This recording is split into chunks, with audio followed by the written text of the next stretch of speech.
छोटे से शहर में एक परिवार रहता था जिसमें महेश, उसकी बीवी कमला और उनके दो बच्चे पिंकी और बबलू रहते थे।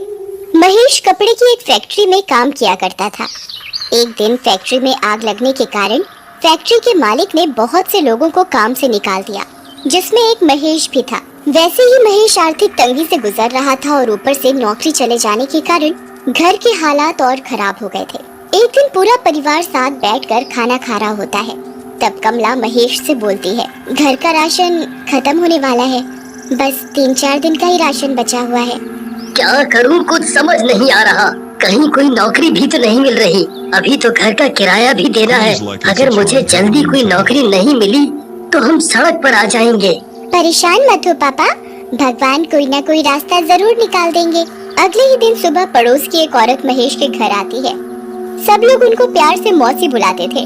वो बहुत अच्छे पैसे वाले घर से थी और अक्सर लोगों की मदद किया करती थी। अरे कमला, मैंने सुना कि महेश की नौकरी चली गई और तुम्हारे घर के हालात भी कुछ ठीक नहीं चल रहे हैं। जी मौसी, बस मैं आपको क्या बताऊं कि इस वक्त हम लोग कितने बुरे हालातों से गुजर रहे हैं। परेशान मत हो कमला, सब ठीक हो जाएगा। एक काम करो, तुम लोग मेरे गांव चले जाओ। वहाँ हमारा एक मकान है जो सालों से बंद पड़ा है। तुम्हारे घर के हालात जब तक ठीक नहीं हो जाते तुम लोग आराम से वहाँ रहो। बस उस घर में ऊपर की मंजिल पर एक बंद कमरा है, उसे मत खोलना। दरअसल उसमें हमारा कुछ जरूरी सामान है। और रही महेश की नौकरी की बात, तो उसके लिए भी परेशान होने की बिल्कुल जरूरत नहीं है। उस गांव में जो स्कूल है, मैं उसके प्रिंसिपल को बहुत अच्छे से जानती हूँ। मैं उनको बोलकर महेश को किसी न किसी काम के लिए वहाँ लगवा ही दूंगी और तुम लोग पिंकी और बबलू को भी उसी स्कूल में पढ़ा सकते हो। ये तो बहुत अच्छा रहेगा मौसी, आपका ये एहसान हम कभी नहीं भूलेंगे। कमला महेश के घर आते ही उसे सारी बात बताती है। महेश की खुशी का तो कोई ठिकाना ही नहीं रहता। ऐसा लग रहा था मानो जैसे जादू से पल भर में उनकी सारी मुश्किलें छूमंतर हो गई हो। पर वो इस बात से बिल्कुल अनजान थी कि उनकी मुश्किलें तो उनका कहीं और इंतजार कर रही हैं। कमला, तुम आज ही सारा जरूरी सामान बांध लो, हम कल सुबह ही निकल जाएंगे। अगले दिन सुबह पूरा परिवार गांव के लिए निकल जाता है। गांव पहुंचते पहुंचते उनको शाम हो जाती है। गांव पहुंचकर महेश बताए हुए एड्रेस को ढूंढने लगता है। तभी उसे एक आदमी मिलता है। भाई साहब, जरा ये पता तो बताना। दरअसल हम लोग इस गांव में नए हैं, तो हमें यहाँ का कुछ नहीं पता। तुम लोग यहाँ क्यों जा रहे हो? तुम लोगों को क्या पता नहीं है कि ये घर सालों से बंद पड़ा है और बंद घरों में अक्सर भूत अपना डेरा जमा लेते हैं। भूत भूत कुछ नहीं होता भाई, तुम तो बस मुझे ये पता बता दो कि कहाँ पड़ेगा। हम लोग बहुत दूर से आए हैं, बहुत थक गए हैं। ठीक है, मुझे क्या, जब तुमको ही अपनी और अपने परिवार की कोई फिक्र नहीं है तो ऐसा करो, तुम यहाँ से सीधे चले जाओ और वहाँ से बाईं तरफ मुड़ जाना। बस वहीं एक पीपल का पेड़ है जिसके बिल्कुल सामने ही ये घर है। महेश अपने परिवार के साथ उस घर तक पहुँच जाता है। घर देखकर साफ पता चल रहा था कि वहाँ कई सालों से कोई झांका भी नहीं है।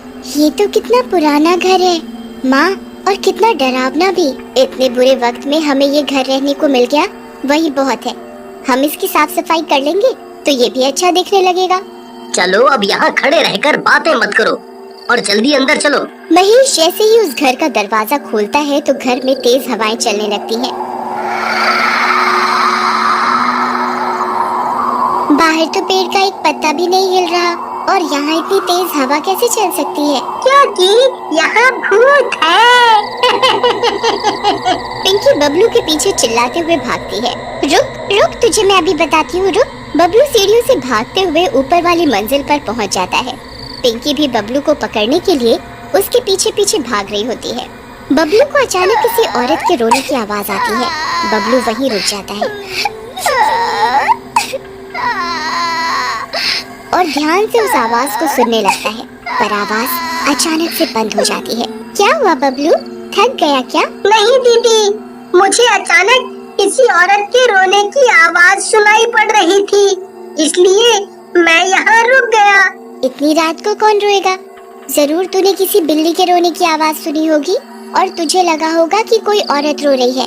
अब चल नीचे, कुछ खा पी कर सो जाते हैं। बबलू पिंकी को बहुत समझाता है पर पिंकी उसकी एक नहीं सुनती। उसे लगता है कि बबलू उसे डराने के लिए ये सब बातें बोल रहा है। पिंकी बबलू की बात पर ध्यान नहीं देती और वापस नीचे जाने लगती है।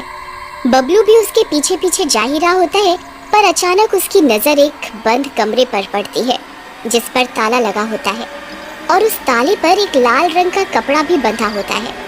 लगता है ये वही कमरा है जिसके बारे में मौसी जी माँ को बता रही थी। ऐसा क्या जरूरी सामान रखा है इस कमरे में जो इस पर इतना बड़ा ताला लगा है? तुझे इतना सोचने की जरूरत नहीं है।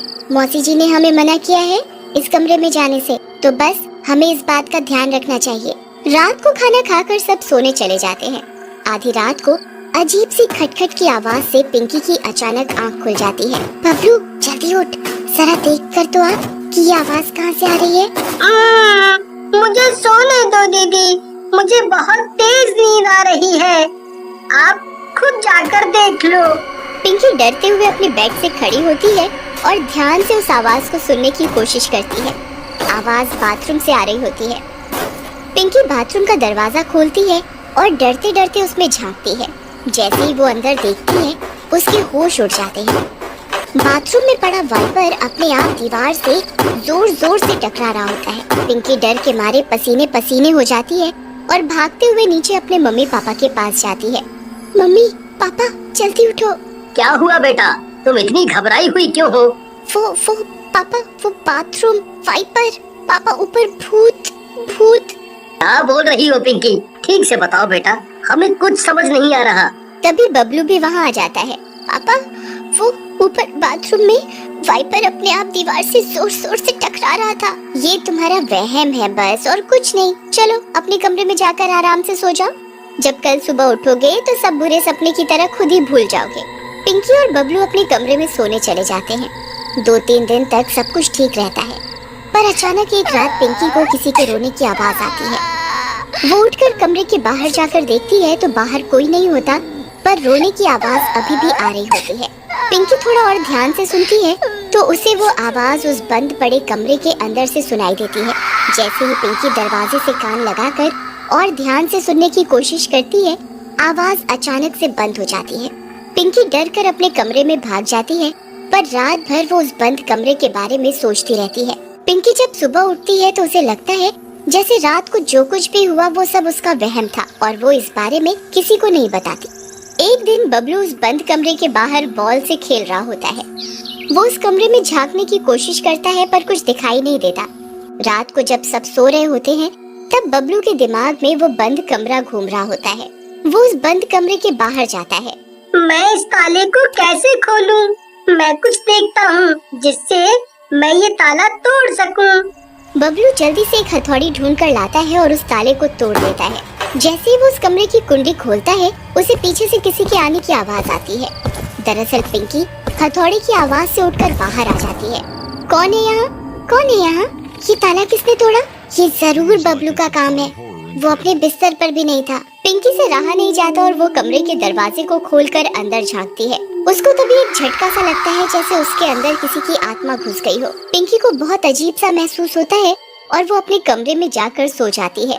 अगले दिन सुबह उठते ही महेश अपनी नौकरी के सिलसिले में सुबह ही घर से निकल जाता है। पिंकी घर की सफाई में अपनी माँ का हाथ बटाने लगती है और बबलू आंगन की सफाई करने बाहर चला जाता है। पिंकी का बर्ताव कुछ अलग सा होता है। वो बिल्कुल चुपचाप खिड़की पर खड़ी बाहर पीपल के पेड़ को ऐसे देख रही होती है जैसे वो अपने होश में ही ना हो। पिंकी, तू वहाँ खड़ी क्या देख रही है? चल जल्दी से मेरे साथ काम करवा। पिंकी कमला की आवाज सुनकर एकदम होश में आती है। उस दिन से पिंकी कभी कभी अजीब बर्ताव करने लगी थी। वो अक्सर उस पीपल के पेड़ को देखती रहती थी। एक दिन पिंकी अपने कमरे में लगे शीशे को एक कपड़े से साफ कर रही होती है। तभी उसे शीशे में एक चुड़ैल अपने पीछे खड़ी हुई दिखाई देती है। पिंकी जैसे ही पीछे मुड़ती है तो वहाँ कोई नहीं होता। पिंकी फिर से शीशे को साफ करने लगती है तो इस बार वो चुड़ैल अपने बड़े बड़े नाखूनों वाले हाथ पिंकी की गर्दन पर रख देती है। मम्मी, बबलू, मुझे बचाओ, जल्दी आओ, ये चुड़ैल मुझे मार डालेगी। कमला और बबलू जल्दी से पिंकी के कमरे में आते हैं तो देखते हैं कि पिंकी बेहोश पड़ी है। अगर आप आगे की कहानी देखना चाहते हैं तो कमेंट करके जरूर बताएं।